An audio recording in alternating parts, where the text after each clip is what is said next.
Welcome back. Welcome back to another fun episode with your besties. Yeah, besties. Today we're going to get into the thick of it. We're going to talk about transfer addiction, cross addiction, however you want to say it, what we've been experiencing, and just get real about it. Just as a warning, we're not professionals by any means. So what we're saying is just strictly our opinion, what we've either researched or what we've found that has worked for us. But if you're experiencing anything like this or whatever, we definitely recommend reaching out to your surgery team or your therapist or someone on your side. A counselor of some sort. Yes, absolutely. Yeah, so hopefully you'll find some of this stuff helpful or relatable to you, and maybe things that we've done to help can help you. So that was our disclaimer. Now we can get into it. So what is transfer addiction? What is it, Sarah? That's great. I don't know. What is it? So transfer addiction is pre-surgery. A lot of us, we turned to food to help us through a hard time, or we did this. It was just like, for me, it was almost like I would black out and then I find myself, I just ate a bag of chips. How'd that happen? That's really weird. Or binge eating. And so after surgery, you can't really binge eat. You can't eat all the foods that you want to eat at the rate you want to eat them. A lot of us are really restricted after surgery with, breads or certain foods or whatnot. They don't sit well. And so you have to turn to something else, or you find out other things kind of fill that void. It could be shopping, it could be alcohol, it could be exercise. Some people end up, because they're in new bodies, they feel more comfortable, so that need goes to sex or different things. So it can be a variety of different things that you turn to find pleasure, to whatnot. But transfer addiction can lead to, I can't even think of the word for it, just not healthy behaviors, because now you're overdoing something. Dependent upon what the new addiction you've transferred to. It could be alcohol abuse, which can lead to health problems. It could be if you are exercising as a replacement, that can also lead to health issues, because over-exercise is also not healthy. Too much of a good thing can be a bad thing. Shopping can lead to, or gambling can both lead to financial distress. There's all kinds of different things that it can lead to that are unhealthy.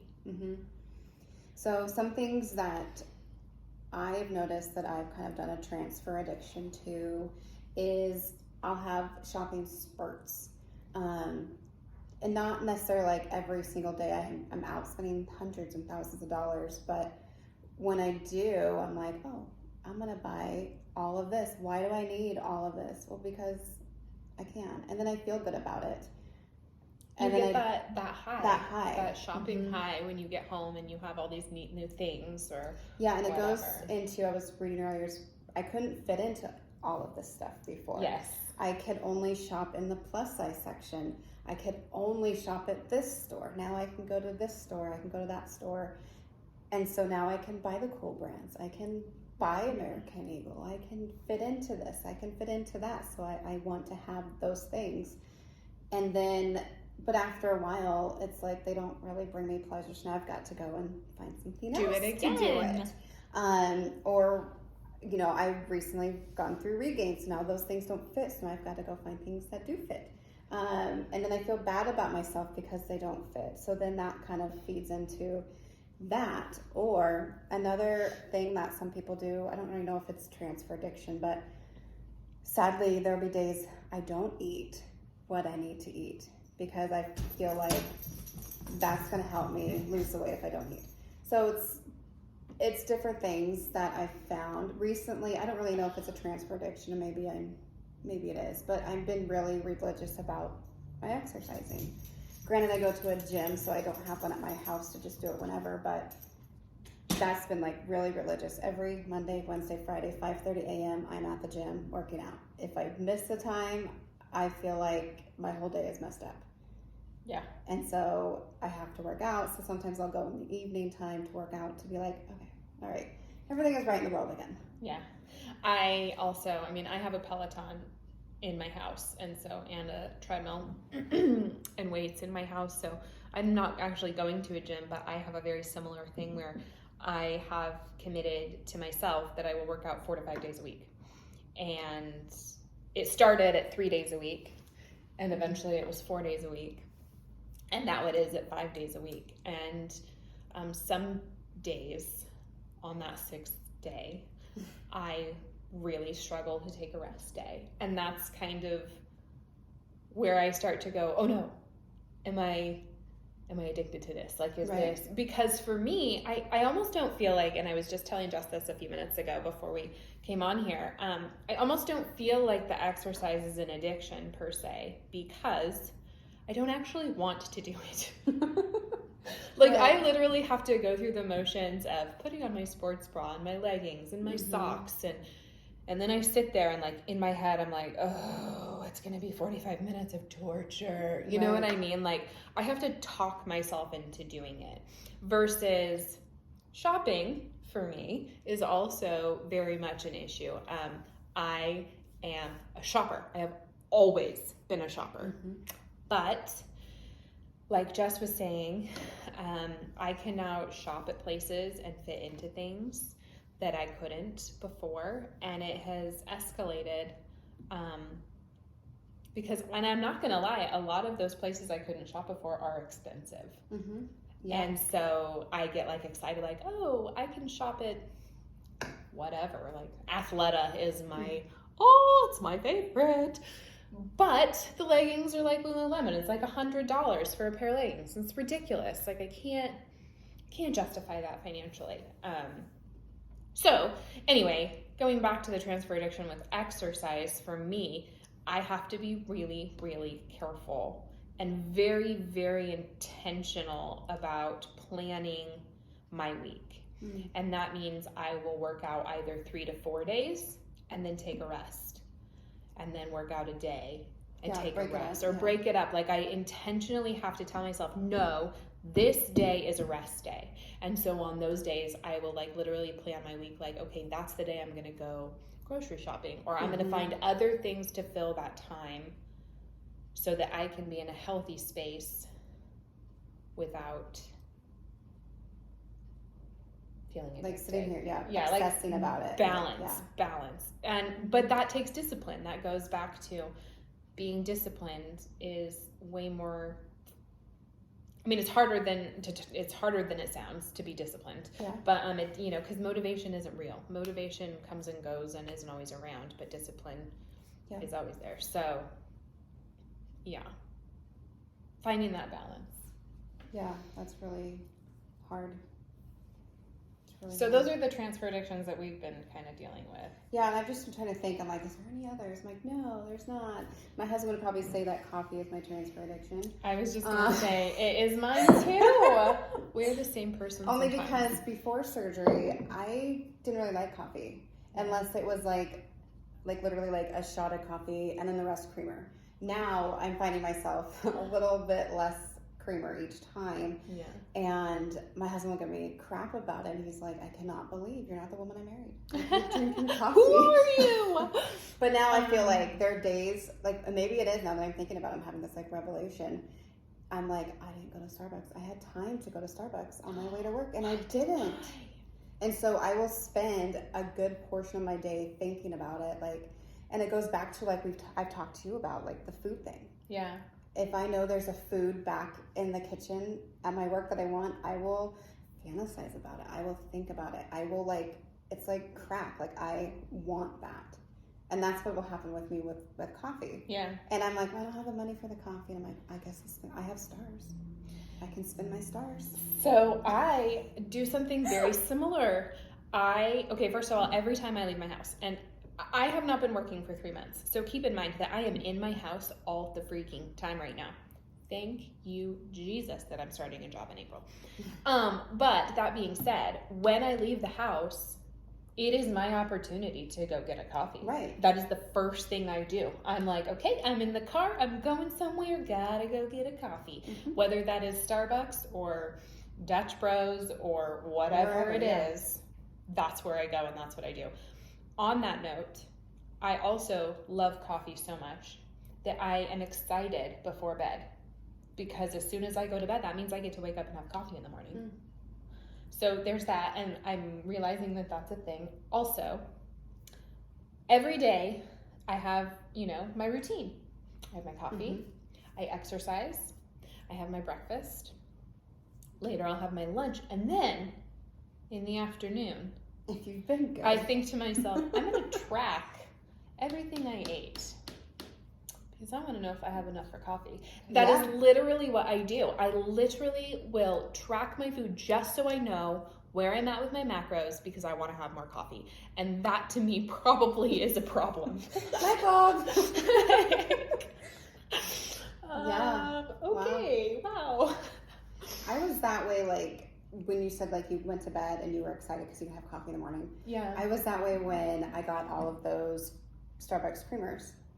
So Walmart here, they had their pumpkin spice latte creamer, Starbucks creamer, after the holidays on clearance for 88 cents. And they didn't go bad till April, so every time I went there, I would buy all of them. And when I say all of them, I mean I had like 6 of them at home, and I had 3 at work. So I was so excited. I love it. To have them, and now I've used them all. Yep. So, and now they're not in stock anymore. But yeah, I would go to bed and I would dream about my coffee in the morning. I'm like, I cannot wait to have it. That being said, now this is me just justifying. Yeah. And keep in mind, not doctors here. I also think to myself, is it really that bad? I mean, in my past, the things I would fantasize and be excited about were like, oh my gosh, there's cookie dough in my fridge. And I'm going to make cookies when no one else is home and eat as many of them as I can. Or having seconds at dinner. Or, I have leftover pasta from last night and I can have that for breakfast. Right. And then again for lunch. Or like, I would fantasize about food that way. So now, is it really unhealthy? Compared? Yes. I mean, we can play that game all day, go back and forth. And then we've talked about it before and other things, like when I'd go to the grocery store, and I don't know, maybe this is off topic, and they just put the French bread out.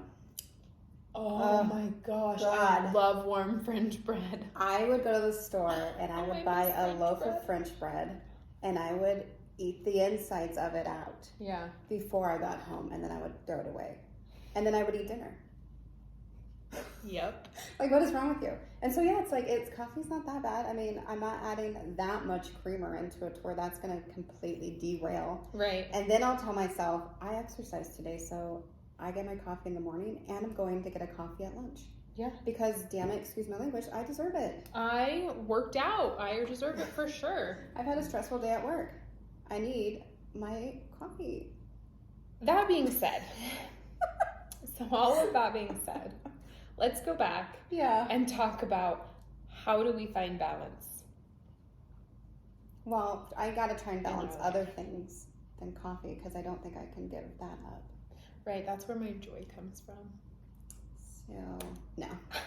Just kidding. I actually am having this is my first cup of coffee today.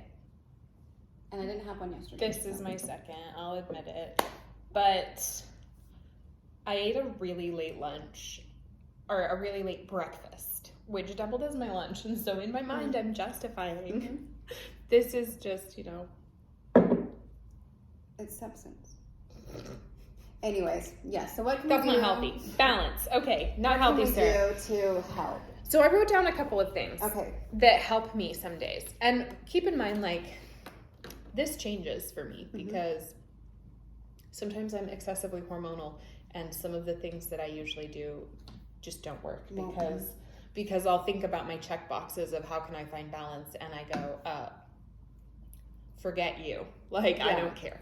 But these are generally the things that I do to help me find balance.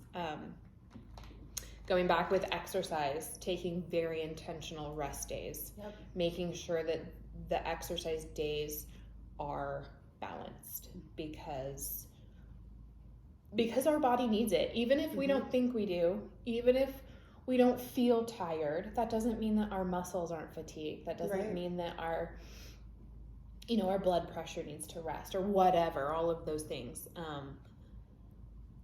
Intentional resting. Also, other days, just eat the damn cookie. Yeah. Excuse my language. There are some days where I just need to be nice to myself and say, you know what, you don't have to be so strict. You don't have to do that because these changes need to be sustainable. We need to be able to sustain this for the rest of our life. This isn't just a diet. The whole point of having these surgeries is to get away from diet culture, not to immerse ourselves in it deeper. And that's where I think the whole transfer addiction comes in, because it's so easy to go back to what we've always known with diet culture, which is you can't do this, you can't do that, you have to do this, you have to do that. This is about sustainability. This is about balance, okay? So eat the cookie.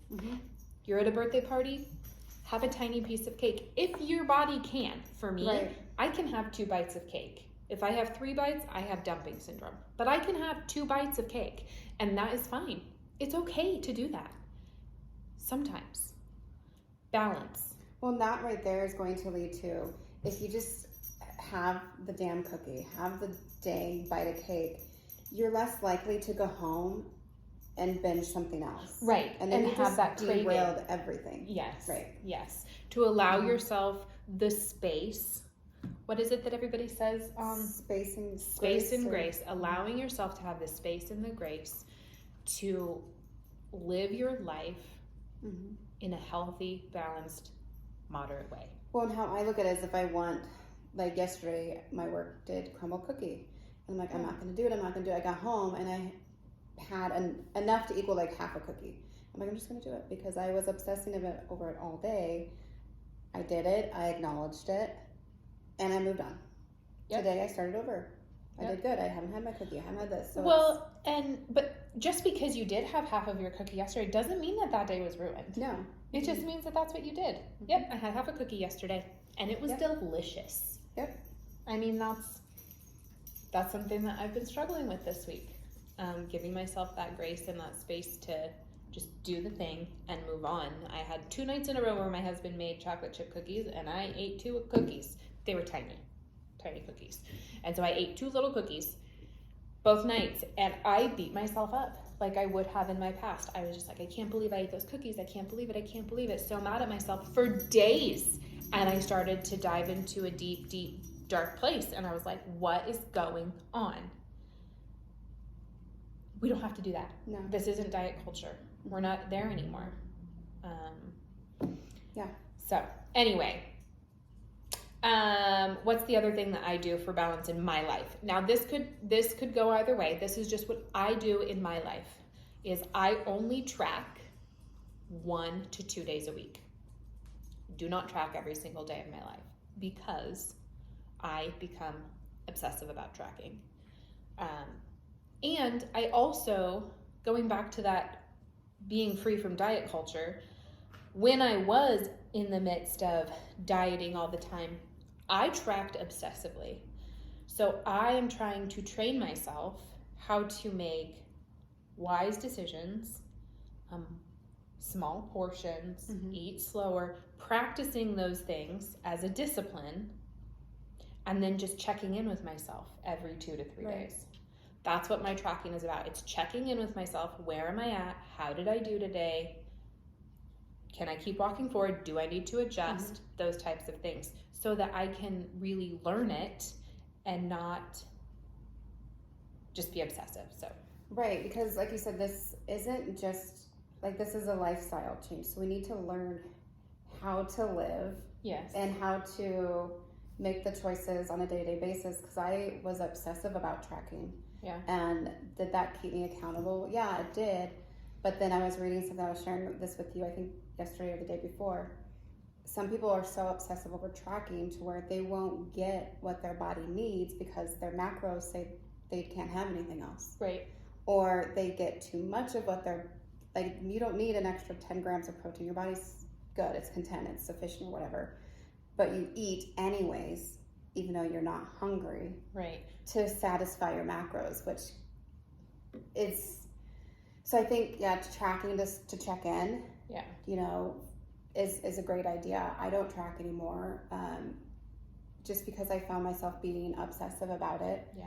And even if I tried to track the day before and I planned out all of my meals for the day, I found myself in that place of like, but I want this and not that. I'm like, no, I have to stick to this. And I would end up stressing myself out and then just being like, screw it. I'm just going to it can become a place of self-sabotage for a lot of people, because, in fact, I always, when I was in the midst of dieting, before my surgery and all the things, if I tracked my day before the day, like the night before, if I would lay, if I was laying in bed or whatever and I tracked whatever I was going to eat the next day, every single time I did that, the next day would go down the tubes because I would sabotage myself. Like, I don't want to do that. Nobody can tell me what I'm going to do today. That's how my brain works. And so I would then sabotage the following day. However, for me, when I track, I do better tracking if I do it as I eat, as I go, or if I track the whole day after it's passed. Because at that point, there's nothing you can do about it. Right. Exactly. It's more me being accountable for what I did today versus telling myself what to do for the day. Right. This is kind of a light bulb moment for me, actually, because I've never quite put that together, but I'm a super rebellious person. And so if I'm told what to do, the exact thing I want to do is the opposite of that. So this is interesting. It's like me telling myself what to do. I rebel against myself. Whoa, I'm weird. Okay. Crazy. And people might be out there that do the same thing and don't know that that's what they're doing. Like, why isn't tracking working? Right. I'm doing all the things, but I still am doing.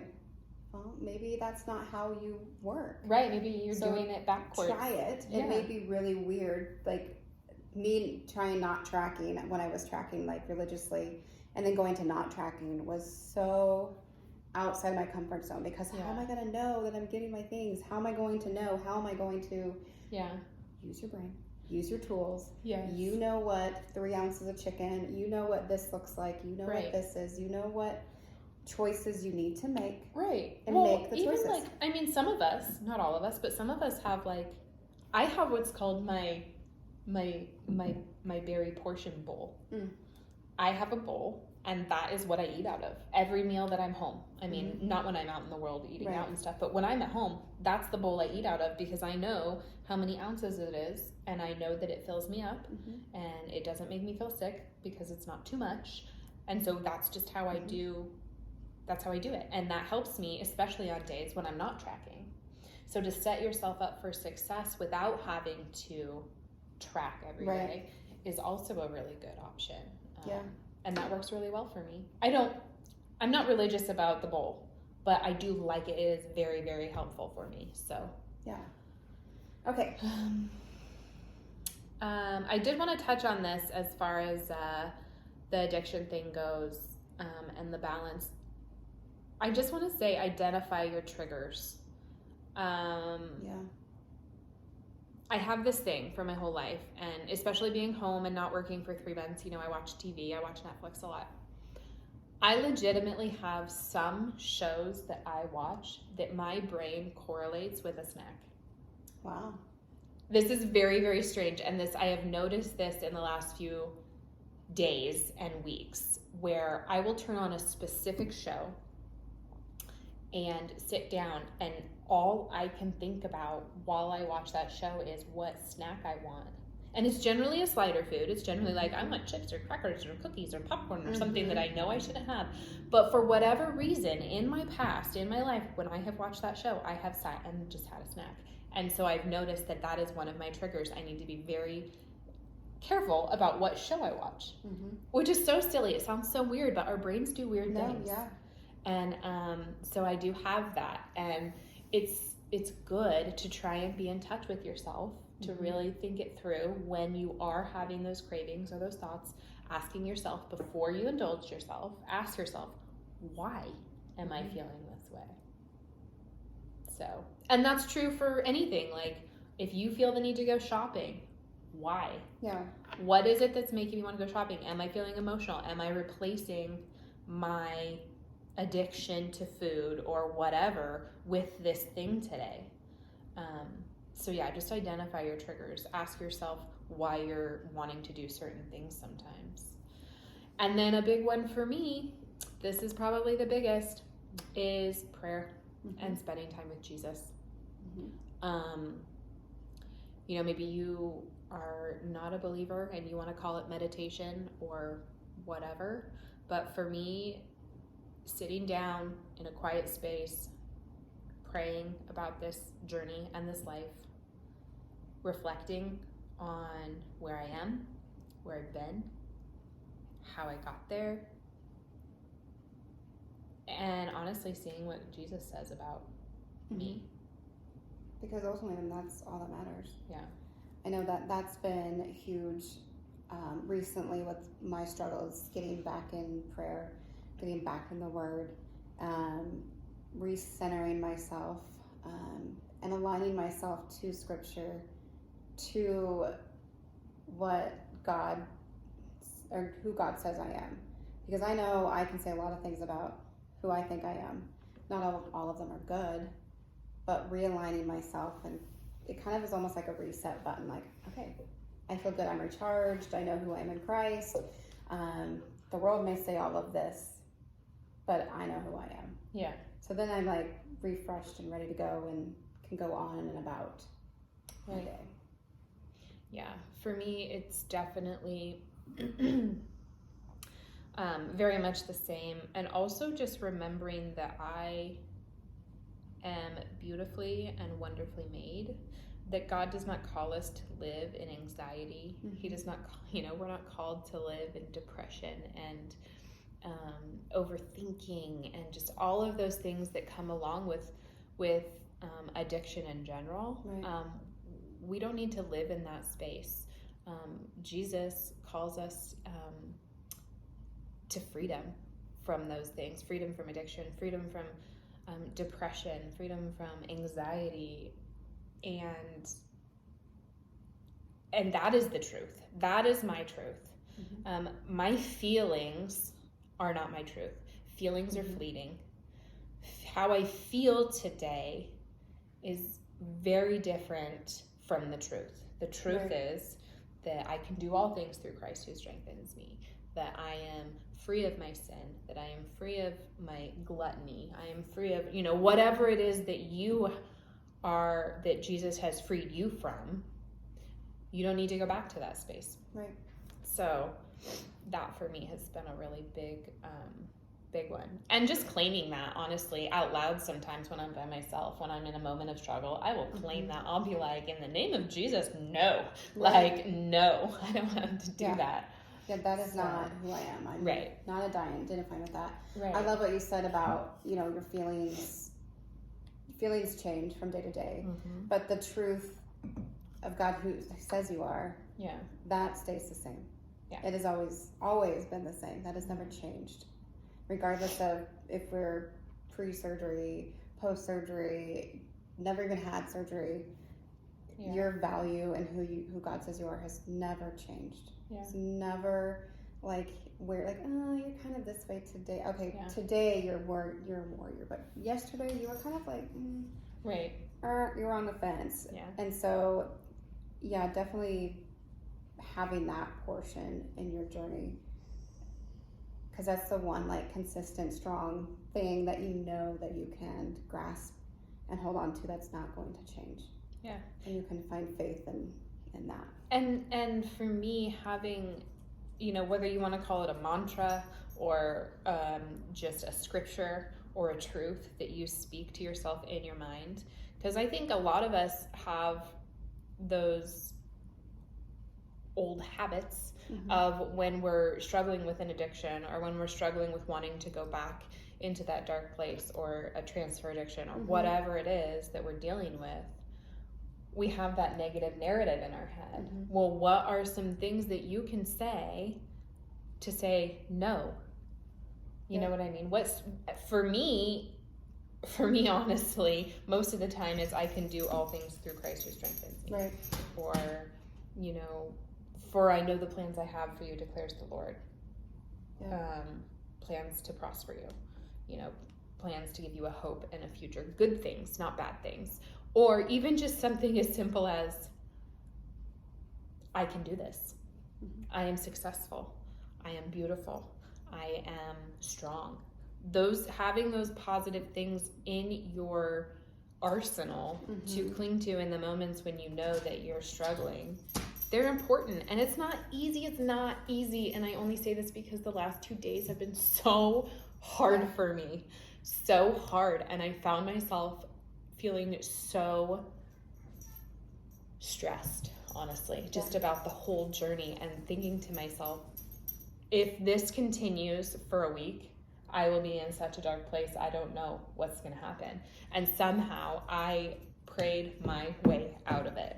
And today I woke up feeling fresh, feeling like the cloud was gone. And I really, truly believe it's because I prayed, I was in the Word, and I kept speaking truth. I kept speaking the positive truths in spite of how I was feeling. So there, I'm preaching. There we go. That makes me remember the Casting Crowns song, The Voice of Truth. The Voice of Truth, yes. Yeah, that's a really good one. Yeah, it is. So, I see the last one on there was counseling, and counseling. that's really good too. I haven't gone through counseling, but it's definitely something I've thought about. I know I follow a lot of counselors and therapists on Instagram and whatnot, and do all the things, but that is a really great tool to have, not just for cross addiction, transfer addiction, but just for this journey in general. Yeah. We've talked before about how this journey is a complete mind boggle. I could use another word, but I won't. And that was something that caught me off guard, is I didn't understand how mentally challenging this was going to be. Yeah. Because you could be doing all the right things. You could, get your exercise in, but then you realize you're exercising, 5, 6, 7 days a week, and now it's become, this thing that now defines you. And, maybe you need someone to help you through that and set up different tactics to help you through it. And sometimes you just need another person to listen to. Someone I found. Yeah. I'm not currently going to a counselor, but I was in counseling for a 1.5 to 2 years. And for me, it was so helpful to have someone outside of my circle. Yeah. Outside of my family, my immediate family, my friends, just someone other that I could go to and say every single thought and know it was a safe space, and have them listen, B, understand, and C, give me tools to use. I still use those tools, even though I haven't been to my counselor in 6 months. I use those tools regularly when I find myself in a moment, whatever that moment looks like. And so it is very valuable, and I highly, highly recommend counseling, because the mental aspect of this it's so much harder to me than the physical. Yeah. It really is. It's so much harder. The battle in your head, for sure. Yeah, absolutely. Well, that was a bunch of not really resource, but tips. Yes. And a whole bunch of other things, because that's just what we do. There are so many resources on Instagram, though. So many resources for counselors and therapy. And I mean, you can find all kinds of resources about transfer addiction and everything. Ask your doctor. Yeah. Be your own advocate. 100%. Yeah. It's like I tell my children all the time, if your doctor, whoever, doesn't know what you're going through, then they can't help you. So I tell my kids all the time, if you don't tell me what's happening at school, if you don't tell me someone's picking on you, or this is going or that going, how am I supposed to help you? Yeah. If you don't say something. Absolutely. And even further than that, if you go to your doctor and you don't feel like you're being helped, find a different one. Get a different opinion, because because the only person who really knows what's happening in you is you. Mm-hmm. And doctors are practicing. I mean, they practice medicine, and that's not to say that, your doctor or my doctor aren't amazing. But if you're not getting the help and the health care you need, whether it's physically or mentally, find someone who will help you. Yeah. Because there is someone out there. You are not alone. You are not, just completely at a loss. There are people that will help. Yep. Absolutely. Well, if you suffer or you think you might suffer from transfer addiction or cross addiction, we'd love to know, what your addiction is, and things that you have found to help you through that. Because we provided what we are doing to help us, but maybe something you're doing might also help us or someone in the community. So definitely share that. Yeah, or we'd also like to try and help do some research and connect you with someone who could help you. If you are struggling and you haven't found something that has helped, hopefully we could help try to find someone who could help you. So yeah, or if you just need an ear. Yeah. Because it can be scary admitting some of this stuff to your circle or whatever, and you don't have someone who you can talk to. We're definitely here. As we said in the beginning, we're not counselors or therapists or doctors or certified by any means, but we will be your bestie. Yeah, we can be your bestie, and we can be a safe place for you to vent or whatever. And then you'll if you want, we can try and give you resources that we have found or whatever, but you don't have to go through it alone. Regardless of whatever you're struggling with, you don't have to go through it alone. There's people out there who would love to help you, and we're here if you need us. So yeah, just a couple really good ones I will throw out there is one that's popping at the top of my head is Bariatric. Honestly, they have so many great resources and support groups, and yes, it does cost money to be a part of Bariatric. This is not a plug. I just know that I've gone there, and I have utilized at times some of their resources. And so, if you need help right this second, I do recommend maybe checking it out if you can. Definitely, yeah. And even just like going on Instagram and searching bariatric therapist or this or that. Yeah. There's a lot of really great ones.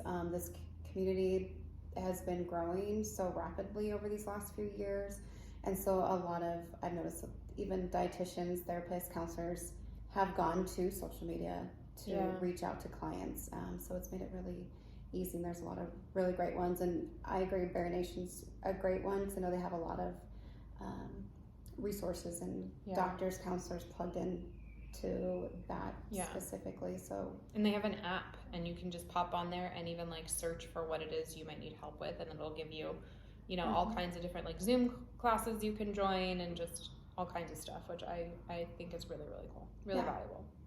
Absolutely. Does the Bariatric Society have anything? I don't know a whole lot about them. I'm not sure. Okay. I don't know. I know they do like a book club. Oh. I don't. But then I have to read. Yeah. So I don't know. Just there's a lot of resources out there. You can message us and we can look up some more. But anyways. Yes. But that was it for today. Thanks for tuning in. Yeah, thanks for tuning in, and hopefully we will be back soon. Yes. Have an excellent day. See you later, guys. Bye. Bye. Okay, I need to stop it.